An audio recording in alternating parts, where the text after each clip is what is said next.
दोस्तों, आज की इस कहानी में आपका स्वागत है। तो आइए सुनते हैं आज एक और नई कहानी। इस कहानी से मुझे बहुत अधिक घृणा हुई आयशा की इस हालत के लिए जिम्मेदार लोगों से। न केवल उन्होंने 12 साल की उम्र में उस बेचारी की शादी करवा दी, बल्कि जब उसने पति के अत्याचारों से बचने की कोशिश करने की सजा के रूप में उसकी नाक और कान काट दिए। युवा आयशा मोहम्मद जई, जो बमुश्किल 12 वर्ष की थी, को कर्ज चुकाने के लिए एक तालिबान लड़के से जबरन शादी करा दी गई। उसके साथ ऐसा व्यवहार किया गया मानो वह कोई वस्तु हो। संकटपूर्ण स्थिति में फंसकर उसे रोजाना शारीरिक और मानसिक शोषण सहना पड़ा। आखिरकार वह टूटने की कगार पर पहुंच गई और भागने का प्रयास किया, लेकिन उसे पकड़ लिया गया और 5 महीने के लिए कैद कर लिया गया।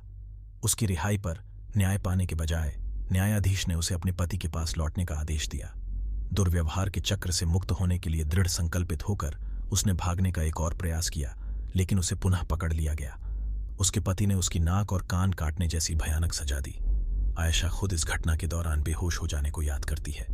आधी रात में जब उसे होश आया तो उसे ठंडक महसूस हुई, जैसे उसकी नाक में ठंडा पानी आ गया हो। वो पहाड़ों में मरने के लिए छोड़ दी गई। वह चमत्कारिक ढंग से साहस दिखाते अपने दादा के घर पहुंच गई, जहां उसे आश्रय और सहायता मिली। आखिरकार उसे एक गुप्त आश्रय में ले जाया गया और बाद में चिकित्सा उपचार प्राप्त हुआ। 2010 में उसे संयुक्त राज्य अमेरिका ले जाने के प्रयास किए गए, जहां उसकी कई सर्जरी हुई।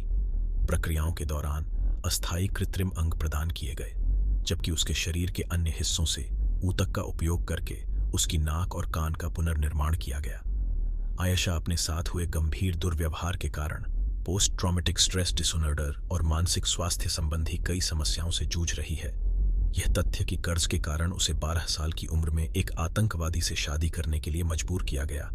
दुर्व्यवहार और यातना का सामना करना पड़ा उसे एक अवर्णनीय खालीपन से भर देता है।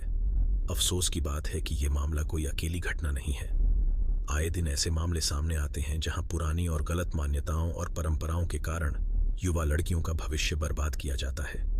यह एक स्पष्ट अनुस्मारक के रूप में कार्य करता है कि सिर्फ इसलिए कि किसी चीज को पारंपरिक माना जाता है, वह इसे नैतिक रूप से सही या लाभदायक नहीं बनाती है।